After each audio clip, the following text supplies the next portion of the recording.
system wouldn't work without destination. So we go to one floor, we deliver people. We're assuming that this is very long. It wouldn't work. It's not feasible if it's too short. We're assuming we have big buildings, large buildings of 200 meters long. And we're saving people time by this L arrangement. The problem with the L arrangement, one elevator is not enough really. So we need to have many, but once we have many elevators in one shaft, we have the problem of clashes and collisions. So this is not very nice, but we have to show it. We have 3 cars now. The problem is we are running in one shaft, so obviously there's a crash there. So that doesn't really work. So we have to think, can we actually amend the control algorithm so that we phase these cars, but this obviously would slow system down. It's not an easy problem. Once you move to one shaft, you have to be disciplined. The cars have to be disciplined. So that's another idea. The better idea, I think, is a box. So the box will help us reduce clashing. So we have an up shaft and a down shaft. And the box arrangement would look something like this.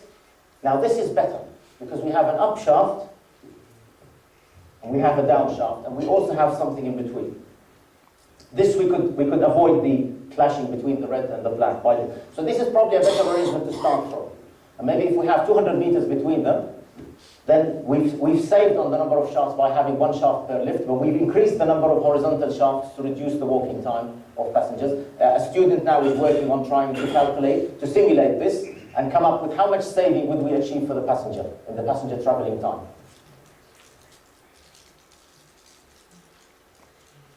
What are the challenges? What are the problems? Why has it not been implemented for the last 15 or 20 years? We think that the technology is there, but why has it failed to be implemented? Safety is still an issue. We had ropes, we had safety gears. We only have now one car traveling in a shaft. There's a clashing. So there's a lot of work which needs to be done on safety. Energy consumption is another problem. We've lost the counterweight, and the good old counterweight helped us with the energy. Now we only have one car which is traveling up. There is a possible solution for the energy consumption. There's obviously the problem of clashes. And also we now have a tight shaft, because the shaft is very tight, and the car is moving up and down in the shaft. There's the piston effect. Let's have a look at the possibility. How can we improve the energy consumption problem? If we can have one car going down at the same time as another car is going up, the potential energy which we get from one car, we can feed the other. So this is a possible arrangement. If we can make sure that we have something like this, so if we have things going up and coming down at the same time. Now this needs power, this needs potential energy, this is giving us back energy. If electrically we can connect these cars electrically, then mechanical energy will go to electrical energy on a DC bus and then back to the inverter to the other one. So we can then maybe feed one elevator from the other. We obviously need to balance this, we need to try to control it so that we get energy back and then feed it to the other one. And I've shown here an example. This is a nice example from a test site I worked on. It's a tower which has 3 or 4 elevators. What we wanted to prove that we can move one elevator with no energy from the supply just by taking the potential energy from another elevator. And basically we take the DC bus, we connect the DC bus between the 2 drives on the capacitors between the two, so that energy is available to move freely between one drive to the next drive. And there's a capacitor bank, and you can see here what's happening. This passenger elevator is actually moving with no power supply. It's actually taking energy back from the other elevator, the goods elevator. So once the freight elevator has got up to speed, it's giving me back enough energy, which is burning in a resistor. So initially, the energy which I'm getting back from the freight elevator is being burnt in a resistor. It's wasted. But at this point, if we start the passenger elevator, it takes the energy away from the freight elevator, and it's moving with no power supply at all. So it is feasible to have elevators going up and other elevators coming down at the same time and reduce the energy consumption. The tight shaft problem is we have the piston effect. One way, for example, on the Swiss metro, they're trying to address that, is to have airing shafts.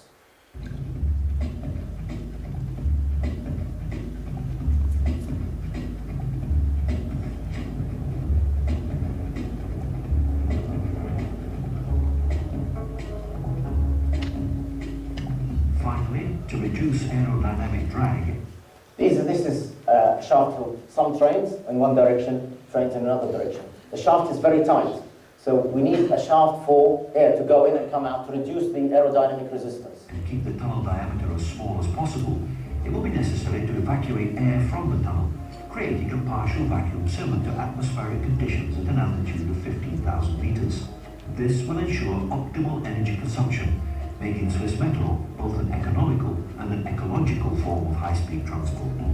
Okay, so that's an idea. That's an idea which we can actually make use of. So the last part is I want to talk about destination systems. All of these systems would not be feasible without destination. We do need destination. We need to change the way we think.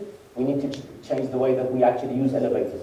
So we need to select our destination prior to boarding the car, because this makes the control system much more powerful. It knows actually where you're going. It can allocate you the best car. It can reduce clashes. You saw all the clashes and the problems we have with clashes. So the new system now, it exists in many parts of the world. We have maybe one building in Amman, Royal Jordanian headquarters. They have this form of transport by which you select your destination before boarding the car. This makes the system, the allocation is much better. If you think of it as an objective function which we're trying to minimize, we can actually arrive at a better minimum because we have better information about where people are going. So, in order to reduce this, we actually use what is called destinations. This is taken from a Marriott hotel in Times Square, New York. They had a problem. They wanted to improve the performance of the system. They had to fit destination. We had to find something different. You can't add elevators to existing buildings without tearing them apart. So instead of adding muscle, Marriott added more brains by adopting a new control system called See what happens now. Dispatch. D. Go to elevator D. Up or down button, you have a keypad, and the keypad wants to know what floor you want to go to. It's as simple as pushing your destination, in this case 33. It's telling us to go to our left, to elevator B. The elevator is identified by the insignia over the top. Also, as you step into the elevator, you'll notice that there is a destination indicator, so you confirm where you're going. And now you step in and simply enjoy the ride. You have to be disciplined to get in and not press a button. But the change is profound. Before destination dispatch, control systems never knew where people were going until after they boarded the car and hit the button. The main thrust there is to get the elevator as quickly as possible. Okay, so I'll stop it here. You get the idea. The idea is that we need to get the destination beforehand, and that improves the system and reduces the clashes. Let's have a look at the 2D animation. I think this is from Inas. Is Inas here? Inas Obadahon?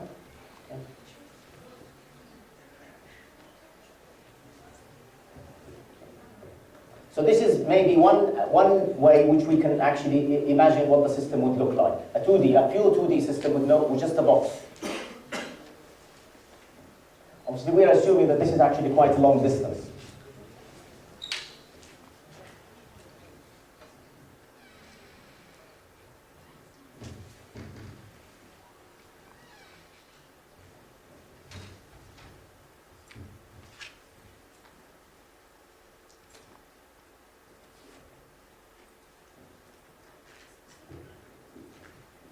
Obviously, this is wrong. We should have destinations. So we should have buttons on the outside telling the system where you want to go. So the buttons should be on the outside, not the inside. Now we have left, right, top, bottom. We have more destinations. We can select a large number of destinations. So you can maybe go to a floor anywhere in between.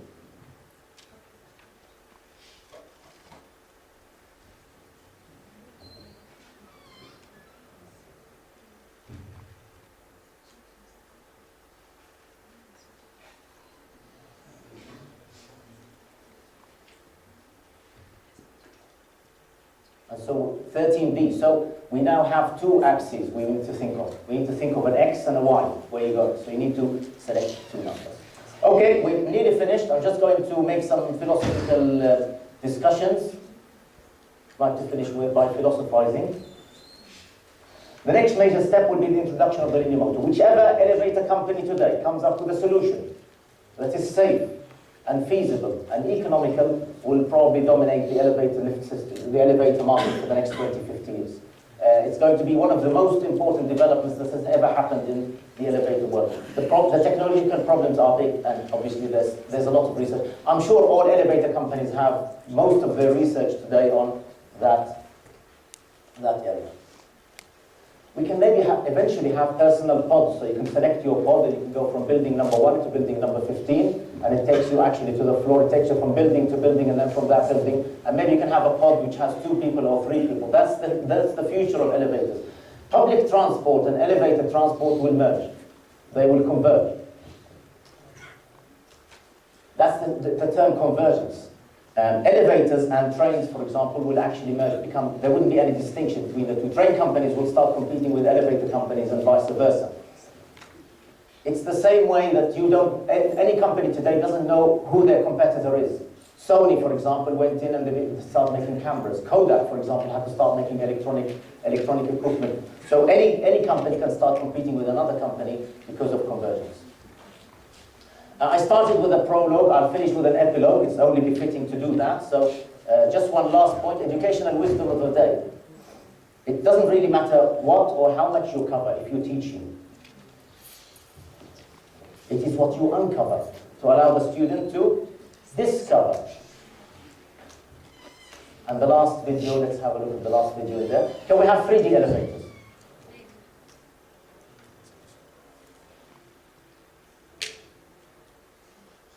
And this is the last video to finish with.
Okay, I think I'll stop it here. Thank you much for your attention.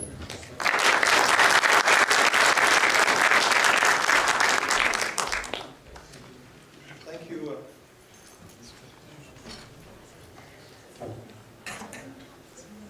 Thank you.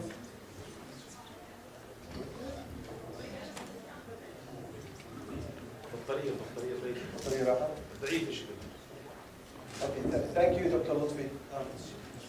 Obviously, it took a lot of time to do this presentation. I know that. And I'll tell you, it takes a dedicated person to make elevators an interesting subject, I have to say. Very boring, very boring. But you did an excellent job. Now, whenever I'm an elevator, I'm not going to be thinking the same. I'm going to think of all those mechanisms. So, any questions? We have 10 minutes, so any questions for... you can... Thank you very much for the presentation. I want to ask about what is the interaction between the dynamics of the elevator and the building in terms of vibration and the vibration transfer between the elevator and the building. How important is this? Yeah, it's a very, very good question. The problems really start becoming obvious when you have high speeds. So when the elevator goes above 4 meters per second. Now, it's probably not very obvious in this country, but if you go to Dubai, many European countries, you have speeds of up to 10 meters per second, or even 17 meters per second. So that's the first problem. The second problem, you start having the fixing between the elevators and the shaft becomes maybe metallic. You have a metallic structure. In these cases, the dynamics become a serious problem. You start having vibrations in the lifts, You start having lateral vibration and up and down vibration, and the fixing between the elevator and the shaft becomes a serious problem. The second problem is, once you start having high-rise buildings, then you have to start the problem of dynamics in the sway of the building, because obviously, as you know, buildings of high-rise will actually be designed to sway by around 10, 15, 20 millimeters at the top. So if you go into a high-rise building and you stand at the top and it's a very windy day, it's not a very nice experience, because you will actually feel the whole building swaying. It's designed to do that, and it's not very nice. So in fact, if you combine these two, the high speeds and the high rise, with the sway of the building, then you have to start having very serious problems with dynamics. Dynamics is a very difficult subject in modeling elevators. There's a colleague in Germany who's done a lot of work on modeling the dynamics of the elevator in terms of the rope as a spring mass damper, the car itself, the fixings between the car and the spring. It's a very, very detailed subject, but as you say, when you get to these heights, it becomes a real problem and it needs a dedicated study. What do you think is the motor of the future? It is the asynchronous? I think it's the synchronous. I used to think it was the asynchronous, but I looked at all of the applications. Yes. They seem to use magnets. I think the price of the magnets has come down. This is the problem. I think, but now we have the problems with China and the monopoly of China on all of the magnets. So the price of the magnets, because it's a monopoly, and these rare earth metals, and Australia has stopped manufacturing, America has stopped manufacturing. The only real manufacturer now of these metals is China today, and they have a big appetite. They want everything they produce. So the prices have gone up, and now it's becoming a problem with permanent magnets. But I think eventually the motor of the future, as you say, is the synchronous. Coils embedded in the wall, and permanent magnets on the moving vehicle, and then excitation in the coils. Thank you, Dr. Lutfi, for the nice presentation. My question is about the need for the horizontal transport. Like you mentioned, this is good in big building. If we look nowadays, maybe airport would be the best example. So currently in these huge airports, we have those escalators, the horizontal. So my question is, comparing the horizontal elevator with those escalators, like which is better? Like how? It's a very good question. Travelators, I think the trade name from Otis is travelator. Other companies prefer to use word passenger conveyor. Now the problem is passenger conveyors are very efficient. They move large numbers in very large quantities. So I think you're going to find it difficult to compete with them using a linear motor. But I think where the linear motor can become very good is if you're moving not in a straight line. Let's say, for example, in a big, very, very big airport, you want to go from Terminal 1 to Terminal 3, and you're in a hurry and you have your bags. You press a button and you say, I want to gate number 23 in Terminal 5. And you have 6 or 7 people going in. That's where it's very powerful. But let's say, for example, all I want is just an escalator to move large numbers of people from this point 20 meters up. The best solution is an escalator, because it moves large numbers of people. It can move 10,000, 15,000 people an hour. And it's very efficient and very easy. So I don't think it's going to be a solution for everything. There are specific cases where it will actually be very successful. Taxis, it can start competing with taxis. Imagine a busy city like London or Paris or New York, and you have all the congestion. If you have these dedicated shafts, you press a button and you go from one place to another, and it's actually clear, all the way it's clear. And it's not driven by humans. Unfortunately, the worst drivers are humans. The best drivers are computers. The most disciplined, well-behaved, well-mannered it's the truth. I know it's not very nice, but that's the truth. So you don't have congestion, you don't have problems. They will actually queue nicely, they will go through, and you get from one destination to the other. But I don't think it's actually going to be, in the same way today, video never replaced cinema. We still have cinemas today, yes? You still like to go to the cinema? Who does to go to the cinema? I'm sure all my students spend a lot of their time there, don't you? Yeah, study. Study. When a new technology comes along, it doesn't necessarily replace all the old technologies. You still have some uses for the old technology, and that I think it takes a long time to displace an old technology. Okay. Do we have real companies working on the 2D elevators? Because you only mentioned individuals at first. I don't know. I don't know. It's very difficult. If I speak to these companies, they don't want to say anything to me. They're very, very scared. They're very frightened. Even if they have patents, they don't want to talk about it. It becomes very difficult. Now, there are two reasons why they're not talking about it. Either they're not really doing anything, they're not getting anywhere, or they're actually, it's so secretive and they're just waiting to show the world what a great invention is. We don't really know. I mean, the best place to know about it is to look at patents. You need to have someone dedicated who looks through patents from all of these elevator companies to look and see what's happening. But from what we've seen now, there's only one company, they've made an elevator for a US aeroplane carrier to move weapons, not people. And they published that and they have a patent on it, but I haven't seen anything else. Okay, any other questions? Okay, yeah.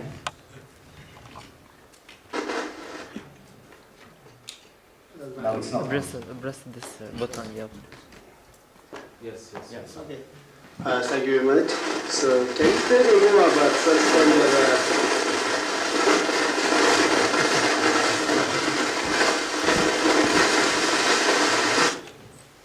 Can you tell me more kind of energy, Yes. consumption, and also safety issues here in the thing?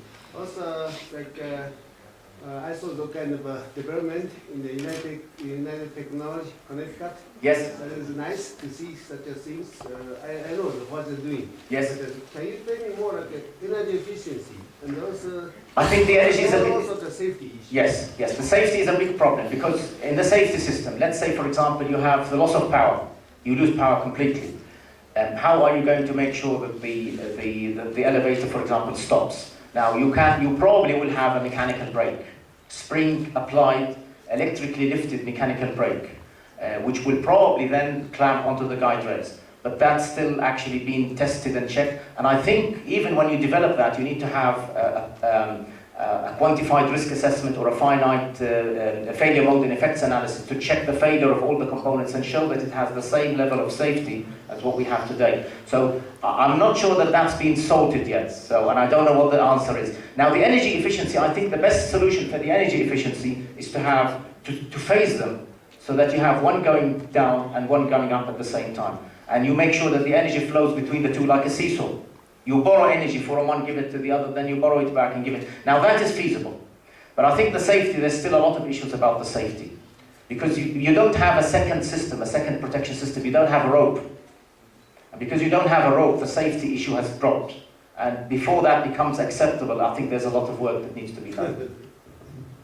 Okay, any other questions? Thank you very much. Thank you very much, Dr. Lutfi. We're going to go for coffee. After coffee, we're going to have 2 parallel sessions in this hall and the one right next to it. I want to take this opportunity to thank all our keynote speakers. We have 3 keynote speakers. Professor Toshio from Japan, Professor Rolf from Germany, and hopefully soon, Professor Lutfi from Jordan. As you can see, the 3 keynote speakers are from different regions. That was intentional. Europe, Japan, Middle East, and 3 different subjects: micro robotics and solar cars, sustainable solar cars. Thank you very much.